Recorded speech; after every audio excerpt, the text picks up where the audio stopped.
This video is brought to you by Surfshark VPN.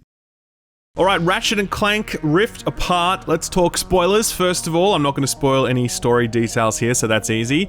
Sony, as always, have very strict requirements about what I can and cannot show you. This is to protect spoilers, not to hide any obvious bugs or gameplay issues. CD Projekt Red.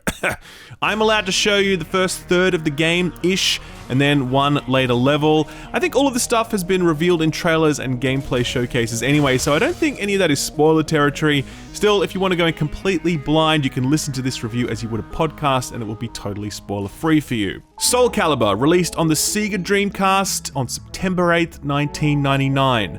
I still remember going to my local Harvey Norman, which is our equivalent of Best Buy or whatever, because I'd heard that they had a Sega Dreamcast unit set up playable, so I went there one day after school specifically to look at and hopefully play the Dreamcast. I still remember the very first time I laid eyes on Soul Calibur, and my brain immediately short-circuited. I was like, what is this? My jaw literally dropped. It was a level of graphical fidelity so far beyond anything I'd ever seen that slack-jawed moment was forever seared into my memory. I'm older now, I've seen a lot more stuff. I'm less easily impressed than I was as a tender teen.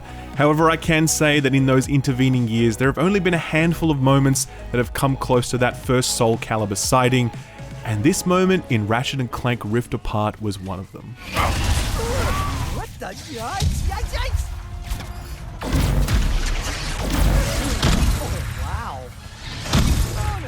I am glad to see you have survived the journey. I'd seen this stuff before in trailers and gameplay showcases. I felt like I'd be ready for this, but the truth is, when this happened, I literally exclaimed aloud, holy fuck. There was another time where I used similar expletives. It was when I had arrived at a new planet and I was greeted with a gorgeous vista, and floating before me was a dimensional crystal. Unthinking, I struck it with my hammer, and then this happened. There's a substance called bleed. The Blizon appears to have stored energy from the dimensional rifts. Whoa. Another dimension. Again, much swearing ensued. I suspect what will happen over the coming days and weeks is that a lot of people are going to try and pick apart and play down moments like this. They'll say it's all cheap party tricks and it's only the feeble-minded who would be impressed by such a thing. They'll point to Titanfall 2's Effect and Cause mission and they'll say it's all been done before. Hell, they might even go back as far as Soul Reaver and remark that all of this was done back on the PS1, so why should we be impressed with it now? Look, here's the bottom line. We may have seen ideas like this before, levels layered on and within levels, switching between them at will, but we've never seen anything on this scale before. It's astounding, and seeing it here in a YouTube video, it's nowhere near as impressive as it is experiencing it for yourself. The almost vertigo experience that kicks in when you are so radically and instantaneously displaced. No video can give you that experience. You have to experience it for yourself. I know I've spent my entire opening block talking about how pretty and technically astounding Ratchet and Clank Rift Apart is, but there are other virtues to this game. The introduction of Rivet is so deftly handled and the franchise feels so much stronger for it. The performances of each of the supporting cast are so bursting with personality and charm that it's hard to pick a favorite. The level design is superb, offering unique experiences at each location you visit. The different styles of gameplay baked into the experience allow for such perfect pacing. The combat is really fun and flexible, and the progression economy that powers it feels rewarding and meaty. But I think the reality is that a lot of this will be overshadowed by just how incredible this game looks.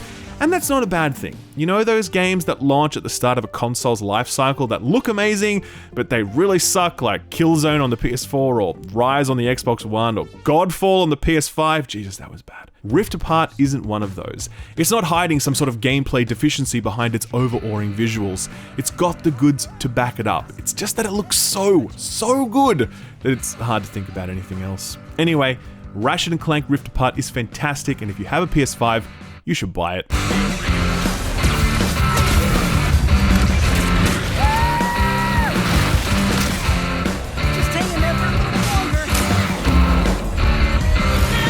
Ratchet and Clank Rift Apart puts you back in the shoes of Ratchet and his buddy Clank, at least temporarily. They're just doing their thing when Nefarious suddenly rocks up to literally rain on their parade.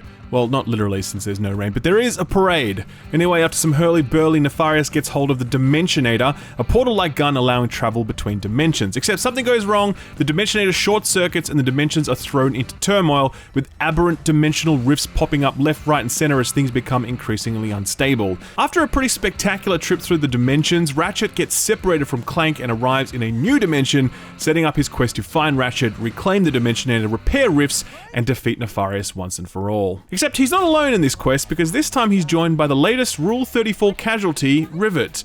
Rivet is delightful. She's a Lombax who longs to find others like her since she's the last remaining Lombax in her dimension as well. She displays the same courage and conviction that Ratchet does, though her story is grounded in real-life rebellion against the evil Emperor Nefarious who rules supreme over her dimension. She seems sterner and more battle-hardened than Ratchet is. You get the feeling that she's seen it all before and expects the endless conflict, where Ratchet seems legitimately surprised every time Nefarious shows up with another harebrained scheme to take over the galaxy.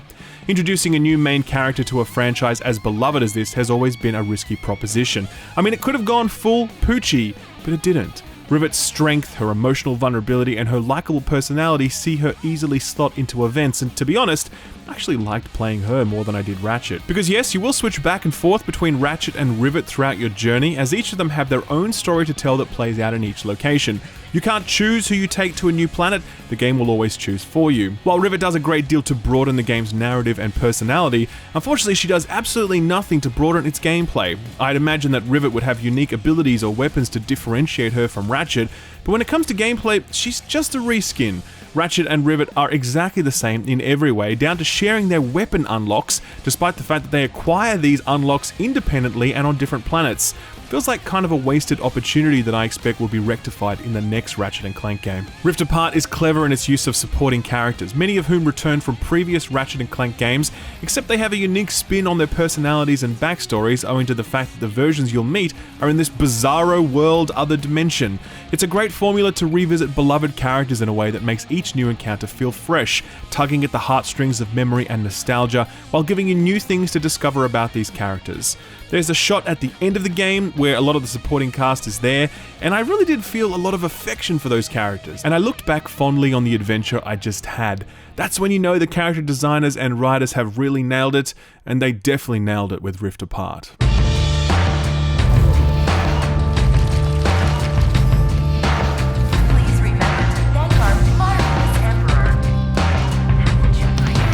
Insomniac are master world builders, and Ratchet and Clank Rift Apart is their greatest tour de force, both in terms of their design and the technology they've applied to bring these worlds to life. Structurally, Rift Apart is a largely linear level-based game. You'll arrive on a planet with a specific goal in mind, you'll be shuttled through a very specific path, exploring minor detours for extra collectibles, you'll fight some bad guys, get some cutscene drama, fight a big boss, and then peace out of there. There is one notable variation on this flow, and that's an open-world planet that I can't show you here due to the review restrictions. Imagine a gigantic open field thing with landmarks and objectives strewn about it.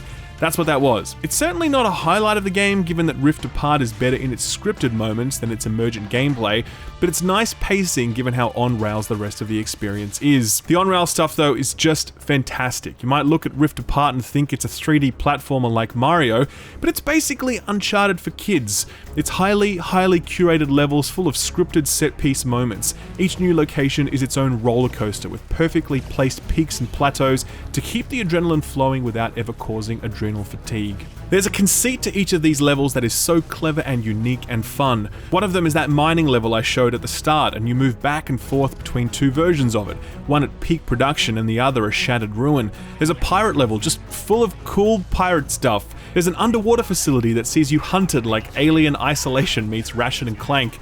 No two levels are remotely alike, and the hallmark of your 10 to 15 hour journey is the diversity of it all. You always look forward to taking off and arriving at your next location because you know there is no way Insomniac are gonna let you down this time. It doesn't hurt that all of this looks sickeningly good. Like, I feel bad for other game developers after this because this almost feels unfair. Like, who else can do this right now? Show me. I remember watching gameplay footage of Beyond Good and Evil 2, and I'm like, geez, that looks really nice. But now I'm like, geez, hate to be Ubisoft right now. Holy shit. By now you'll have heard that Rift Apart has a number of graphical performance modes. Fidelity, which is 4K, ray tracing 30 FPS. There's a performance mode which is 60 FPS, no ray tracing, so this is going to run at a higher resolution. And then there's performance mode with ray tracing, which also achieves 60 FPS with ray tracing enabled, so the dynamic resolution is going to kick in harder and bring that down. During the review window, I was only able to play the game in the Fidelity mode, 4K, ray tracing enabled, 30 FPS. I can't comment on the other modes yet, so I'll leave that to Digital Foundry. I will say that my experience with Fidelity mode was exceptional. I don't think I spotted a single frame drop, and if I did, I guess I was just so blown away by what was going on screen that I didn't even notice. There's a moment that occurs as you land on a new planet, and the cutscene is rolling up until the moment you get out of your ship, and then the camera stops moving. In that moment, you feel this hesitancy, because the visuals you are seeing are so good that your brain still thinks it's a cutscene, but it's not. The game is just daring you in that moment to touch the analog stick and find out for yourself just how real all of this is.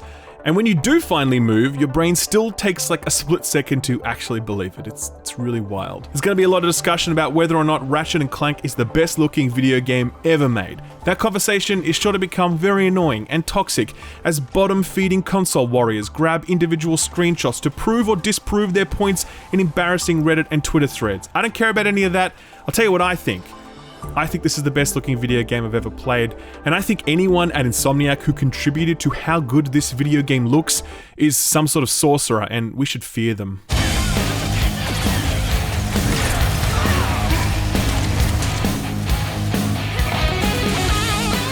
I really thought a lot about how much I would be enjoying Rift Apart's combat if it didn't look this good, and I came to the conclusion that I'd still like it, but I wouldn't have nearly the same affection for it were it not so jaw-droppingly gorgeous. As I close my eyes and think about combat, I recall the particle effects, the enemy density, and the over-the-top stylized animations more than I do the specific moments of outplay, or some particularly clever boss design that asked me to radically alter my playstyle. That's not to say that Rift Apart's combat gameplay is without substance, because to be honest, it's very well built. Fundamentally, it's about shooting stuff with your gun, but the tools you're using and the enemies you're fighting all have such a declarative identity that you're never just holding down the trigger. You're sizing up your enemy, changing up your position, managing your ammo reserves, and always switching to the right weapon to get the job done. The heart and soul of combat is your arsenal, and it's no exaggeration to say that as time went on, I became increasingly stunned by how many weapons there are, and how different each of them are, and how fun each of them are to use. You start out with a standard blaster, but quickly unlock a shotgun, and then a drill missile that tracks your enemies, and a lightning gun that chains lightning to all targets and stuns them, and a minigun, and a rocket launcher, and a sniper rifle, and so many others. By the way, I can't show you most of these because they're all outside the terms of the review agreement, but anyway, trust me, they exist. What I began to notice with these weapons in particular was that enemy animations would change based on the kind of weapon they were getting hit by. There's one weapon called the Ricochet that fires off a pellet, and when it hits the target, you can pull the trigger repeatedly to continue hitting the target. When you do this, your enemy will sort of ragdoll in the direction that the pellet last hit them from. The really interesting weapons, though, are the ones that allow you to apply crowd control or deploy allies on your behalf. I can't show you a lot of them again because they're outside the review terms, but I will tell you that by the end of this game, I was playing it like a necromancer in Diablo 2. I would be summoning up to 12 allies to fight by my side, from automated turrets to drones to weird trash-talking mushroom things to little tiny robot dinosaurs. When an encounter began, I played it like a third-person real-time strategy, quickly switching between weapons to rapidly deploy an army of minions that would distract and whittle down my foes while I sat in the back line firing off the big guns. I just couldn't believe how functional and flexible this style of play was, and it was just one choice because I could have played the game completely differently, relying entirely on my direct fire weapons to take down each target myself. It was entirely up to me because both styles of play and every component within them worked so well. Combat becomes even more varied and more flexible when the game's progression and unlocks kick in. I'll admit I had my doubts about Rift Apart's progression framework at first, but like most other parts of the game, I eventually came to see the sense of it. The progression economy powers your exploration, since smashing every non-weight-bearing structure you see will net you bolts that are used to purchase your new weapons. This already encourages a certain amount of exploration since you're incentivized to take your time in each space and pass it for smashable stuff. Then there's the raritanium that powers your weapon upgrades. The blue crystals hidden in various spots typically require a little more work to find, but there's plenty of gimmies thrown in there as well. The upgrade trees are vast, typically requiring in excess of 30 or 40 raritanium invested to max them out. At first I looked at these minor, nondescript, incremental improvements and I was like, ugh, this could have been streamlined a lot. But what I came to realize is that the system is more about unlocking these yellow nodes at the center, which are the ones that bring you substantial improvements to your weapons, like the ability to fire off an extra turret, or your bullets will begin to pierce targets, etc. You have to fill in all the nodes surrounding these yellow nodes to unlock them. So while these trees can look a little intimidating and padded out, they're actually just a clever way to visualize you slowly working towards these meaty upgrades. As good as the weapons, enemy design, and upgrades economy is, the biggest impression that combat leaves is its visual spectacle. The design of enemies, the way their panels and bolts fly off them as you lay into them, the showering of sparks and particles that accompany any successful strike. The sheer number of enemies and allies that can be on screen at any one time is overwhelming given how good this game already looks, how detailed it already is. You could forgive a game with this sort of visual fidelity keeping its on-screen action to a minimum, capping the number of units to keep the game running smoothly. Insomniac were just like, nope, we're good thanks, and as a result, Rift Apart feels free of the sort of constraints you'd expect to see in a graphical leap this large. It may be bittersweet for Insomniac's writers, encounter designers, and combat designers that even in Rift Apart's most emotional moments, its most thrilling set pieces, and its most tense combat exchanges, no part of the game shines as brightly as just how shiny this game is. Rift Apart made me reflect on what does it mean for a game to look this good? What does it do? What does it enable? I thought a lot about Pixar films since that's a natural point of comparison here, and it was then that I realized that Rift Apart looks basically as good as a Pixar film, better in some aspects, worse in others. Point is, it's in the ballpark, so what does that mean for this sort of animated film or cartoon? Why couldn't Insomniac make Toy Story 5? I'm not talking about a game based on the movie, by the way. I'm saying why don't Pixar and Insomniac team up and instead of Toy Story 5 being a movie, it's an Insomniac game? Why couldn't the next animated Star Wars TV show be an Insomniac game instead? The subtext to all of these questions is that video game technology has now equaled, or in some aspects perhaps surpassed, what Hollywood animators have been using, and when you think about that, your mind really does open up to the possibilities of what this could mean for the future of both video games and animated storytelling. I think those Insomniac writers, encounter designers, and combat designers can take umbrage in the fact that all of this visual brilliance would have counted for naught if Rift Apart wasn't also an excellent video game. And thankfully it was. It's full of great characters, wonderful worlds to explore, and satisfying combat to sink your teeth into. Long after Rift Apart's visuals and technology are superseded, the game will stand the test of time as an experience worth returning to because it was fun. And no SSD, no matter how fast, can make a game fun. Wait, what? You mean to tell me that in 2021 you're running around the internet just clicking on things and downloading stuff and surfing the tubes without a VPN? Dude, come on, it's not 1996 anymore. It's not like the most valuable online data you have is your GameFAQs forum password and your eBalms World bookmarks. Today we've got all our financial detail on there, our location data, our photos, our private DMs, and let's not forget our browser history. I think I speak for all of us when I say that no one needs to see that. Enter Surfshark VPN, the single best means of protecting your online security. Surfshark VPN encrypts your online data, protecting you from identity thefts and hacks, and their clean web feature automatically blocks over 1 million known malicious websites, phishing methods, and other threats. But if the security aspect doesn't hook you, it also lets you access geo-blocked content, something particularly useful here in Australia since pretty much everything is geo-blocked. With Surfshark VPN, I can just boot it up, select a server location, and immediately begin accessing international streaming content in seconds. You can use Surfshark on multiple devices at once, which is something that almost no other VPN allows. It's available on pretty much every platform you can think of. It has 24/7 customer support, and it has a full 30-day money-back guarantee. Best of all, they're offering an 83% discount and 3 months free when you use offer code SKILLUP at checkout. Click the link in the description below or visit surfshark.deals/skillup. Thanks Surfshark for sponsoring the video, and thank you for watching it. Thanks for watching my video. If you liked it, give it a thumbs up. If you didn't, give it a thumbs down so I know to do better for next time. If you enjoyed yourself, consider subscribing, and if you really enjoyed yourself, maybe consider hitting that notification bell so you never miss a video. You can see my patrons here on the left. They're awesome. They're amazing. If you want to join them, check out my Patreon page. Thank you again. I'll see you next time. Bye-bye.